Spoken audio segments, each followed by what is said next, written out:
Here, it's flying this way. I think this is going to be the loon. Oh no, it's just a mallard, goddammit. I'm trying to keep rid of them, but I did just hear a loon. I see the loon. See that beach in the far distance? You can't get much on it, but there's one duck-like thing in the water in front of that white beach out there, and that's the common loon. So its mate is probably sitting on eggs at this other pond, we think. So we can get a little closer to that loon up here. So that is very exciting to Thoreauvians and bird watchers and environmentalists around the world to have loons summering at Walden. It's never happened before. Okay, hello, I'm Peter Alden. I'm here being filmed by Magda of the Thoreau Society. Hello, Magda. We're at a very quiet morning here in early June at Walden Pond. We've just heard a loon going woo, woo. I'm not a very good imitator of a loon, even though I'm fairly loony. But we've had two common loons here last year, all summer long. Did not nest as far as we know, but they were courting. And they might be nesting on a nearby pond right now. I'm about to check one little island on Sandy Pond.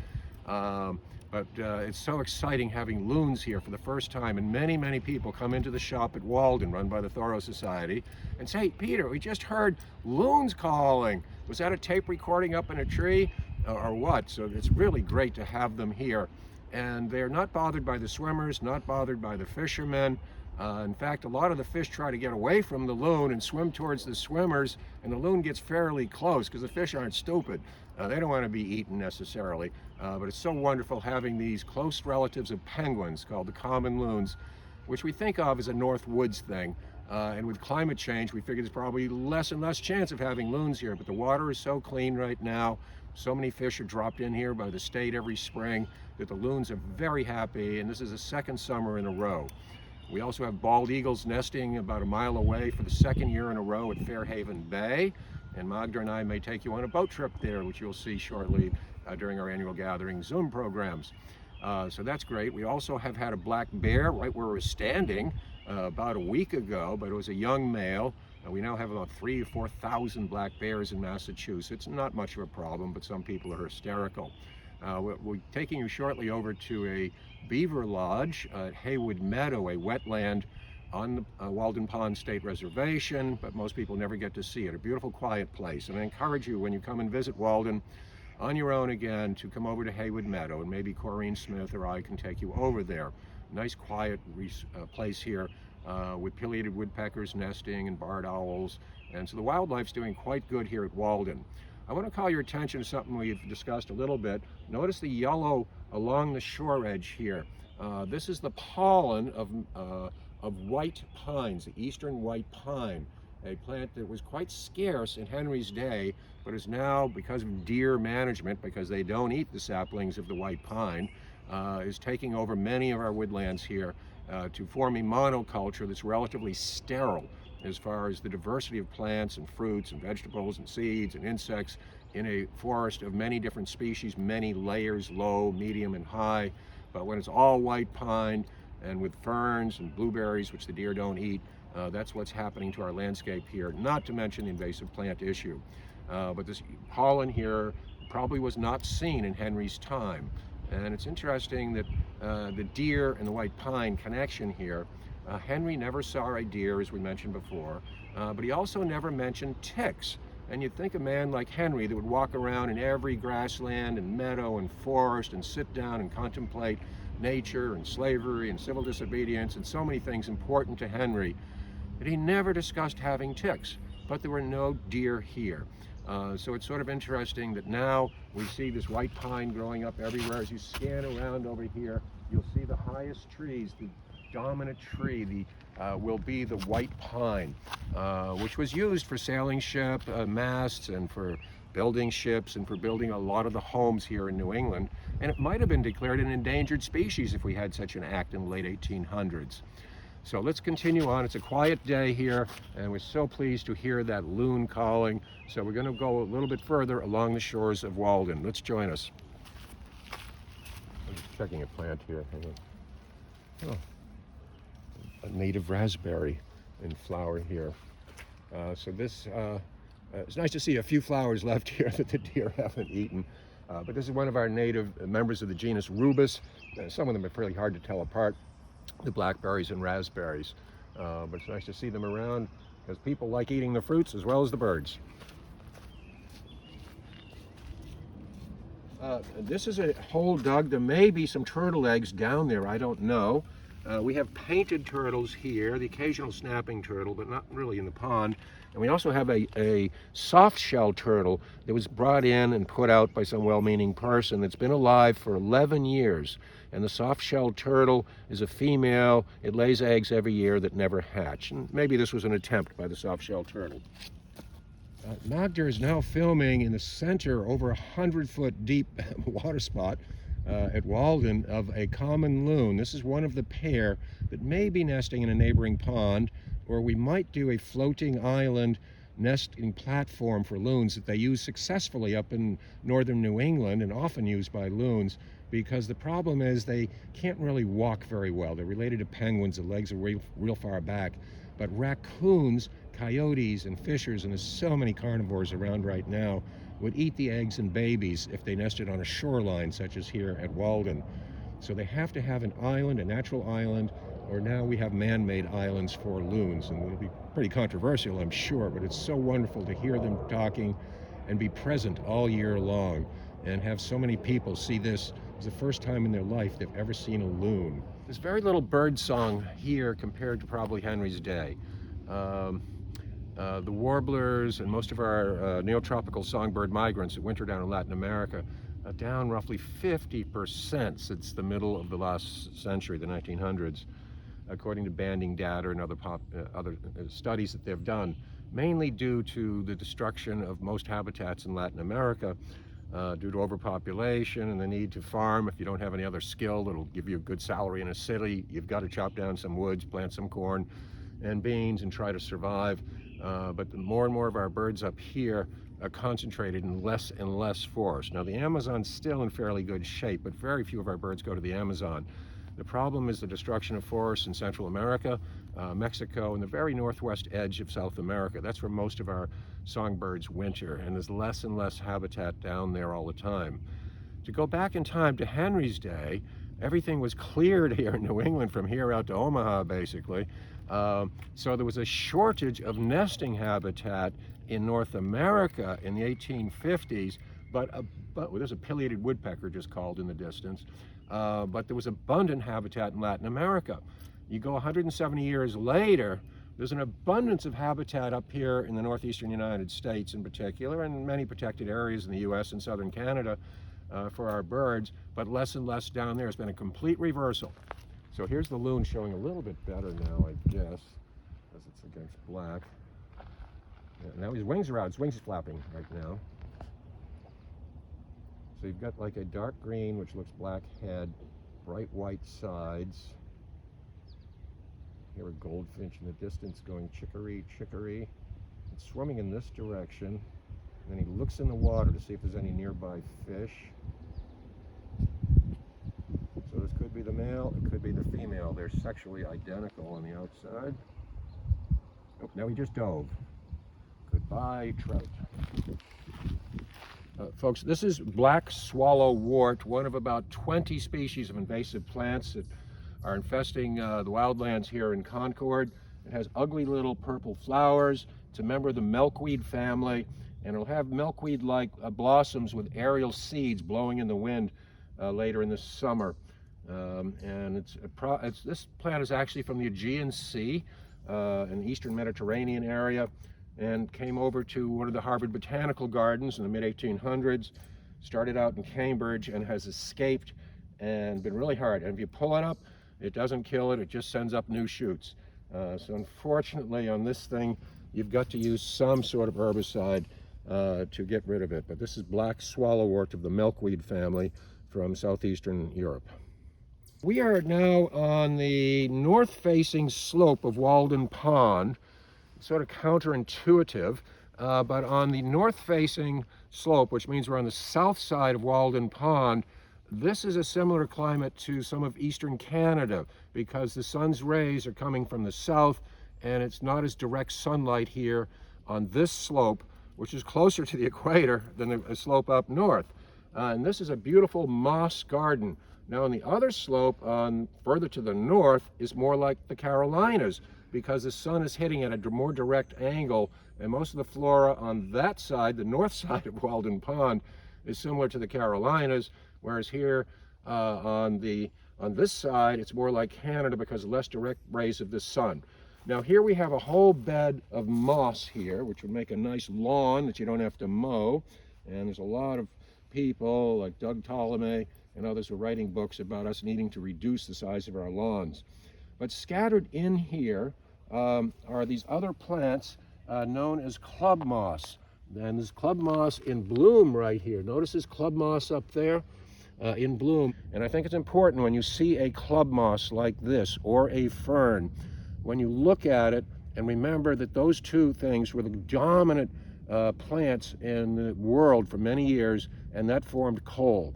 Now, when the coal dust ends up in the air and eventually ends up in the ocean, it is causing ocean acidification, which was not a problem in Henry's day, but because they were just starting to burn a lot of coal.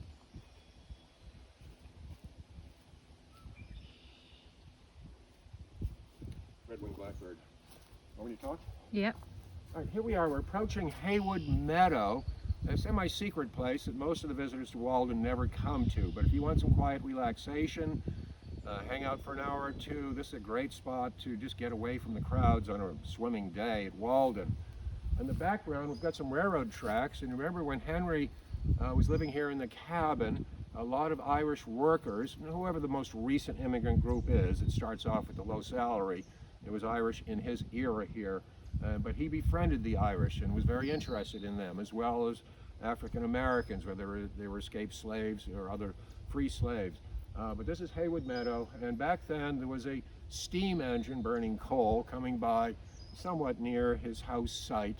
But this is the railroad that he would then walk into town to visit the Emersons, his family, and so forth, along what eventually became the Boston and Maine Railroad. We now see water lilies out here. We have 2 beaver lodges at Heywood Meadow. This is still within the state reservation. We've had a pileated woodpecker nest here that raised 4 babies. We just flushed a great blue heron.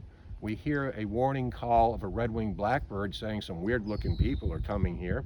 But notice as you look around here, looking up on this hillside here, what do you see? You see mainly young white pines. As we've been mentioning, this is getting to be an issue in Concord because the deer don't eat the white pine. And as you scatter around here, you see very few shrubs because the deer will eat the shrubs and the saplings and so forth. So we're getting a forest of these kindergarten lollipop trees, you know, as we look around here, but no underbrush. And any underbrush here in most areas is nothing but the blueberries and huckleberries that the deer don't eat the leaves of, and young white pines. But we're not getting the regeneration of the hickories, the maples, the various birches and other trees that should be here in a mix.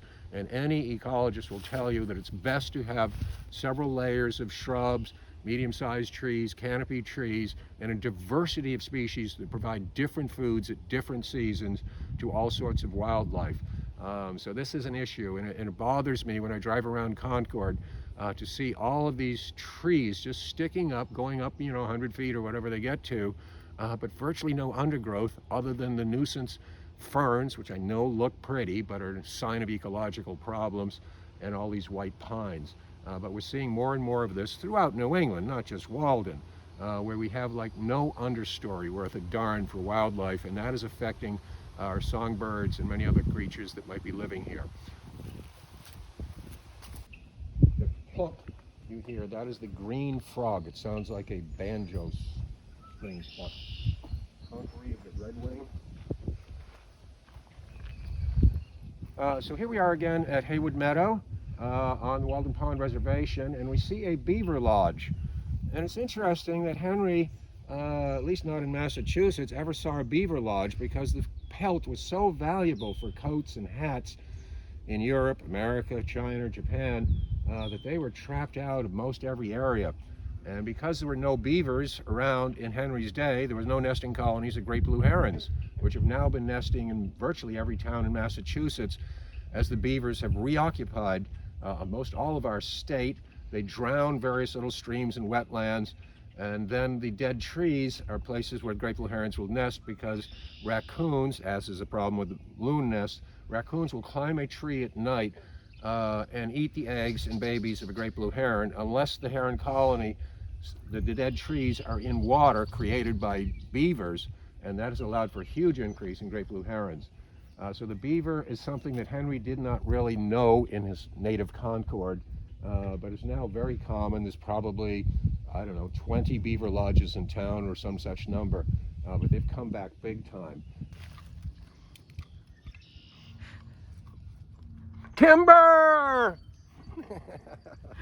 Anyways, this is a recent beaver working here, and the beavers only attack the hardwood trees, the broadleaf trees. They don't seem to be interested in taking out the white pine. The white pine is a bit of a problem for any mammal because it's got all this white sticky sap, and the beavers haven't learned how to dental floss or use an electric toothbrush right now, and so all that white gunky stuff that the white pine exudes where it's been harmed and around the cones and other parts of the plant, it's just not a desirable plant. So where we wish the beavers would take out the white pines, but instead they're taking out all the things that are gradually declining here as the white pines take over more and more of the area.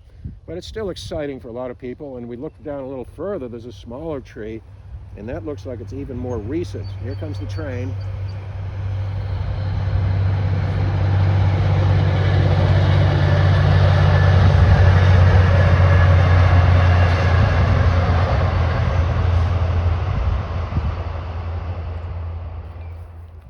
This is a red maple tree here, which has become, it's in mostly the wetter soils, but this is red maple. There's always something red in the leaf, the flower, the red stem of the red maple, and we've planted some of these in Henry's honor around the shop at Walden, and this red maple's probably got another week or so to live.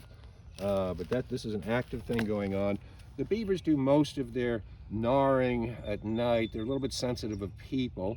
So it's hard to see them, but I think if you actually put up a chair here and sat quietly several evenings and the beaver was unaware of your presence, you could probably watch him gnawing away on this tree, although the light may not be very good.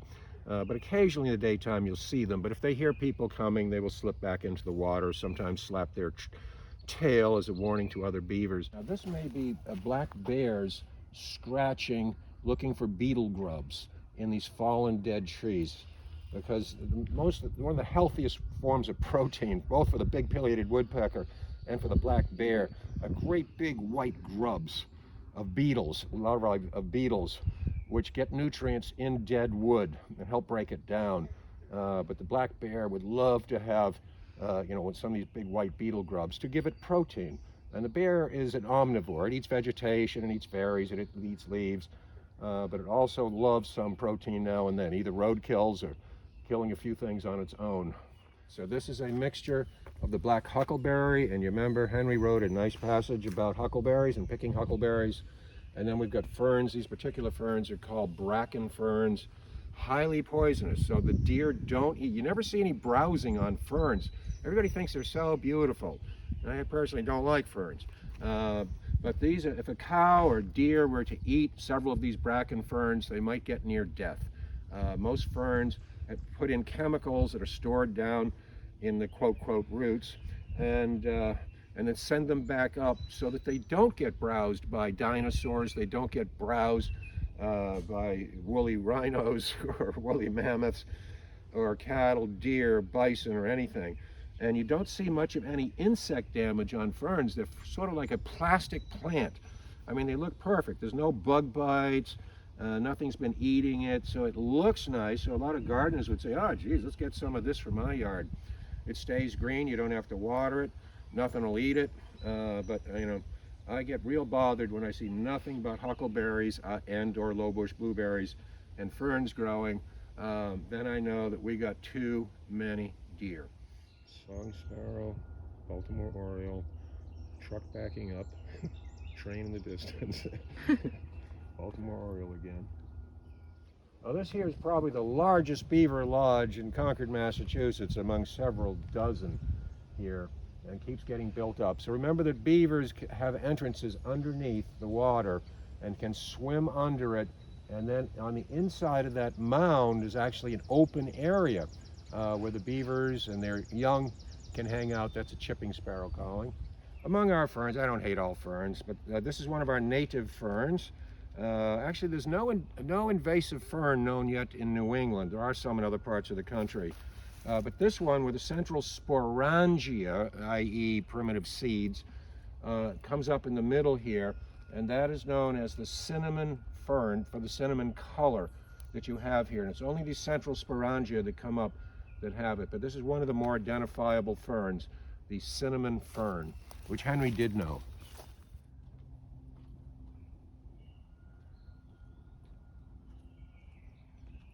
So folks, can you all recognize poison ivy? This stuff is really dangerous, you know.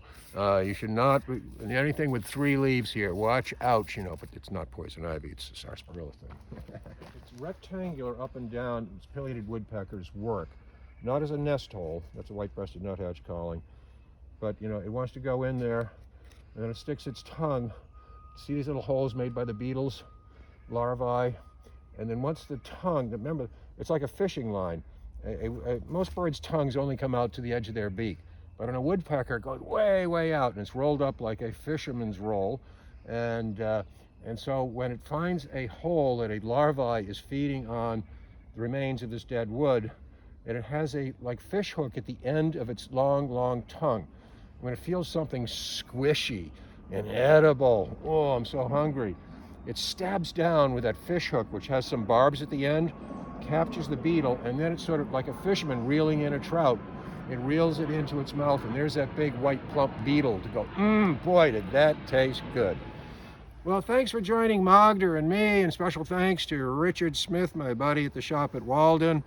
We hope you've enjoyed this little magazine vignette of some plants, some animals, some birds, and some ecological issues around famous old Walden Pond, which when I was growing up, well, I never quite grew up, was known as Lake Walden to me. I learned how to swim at Lake Walden, and it is a kettle pond because of the glacial dump of a big chunk of ice, but technically it is a lake, and we'll always argue about it. It's like arguing where did the American Revolution start, Lexington or Concord, and of course everyone knows it's Concord. But thank you, and we look forward to seeing you in person again at some point on an upcoming annual gathering of the Thoreau Society. And thank you again, Magda. Bye-bye, folks.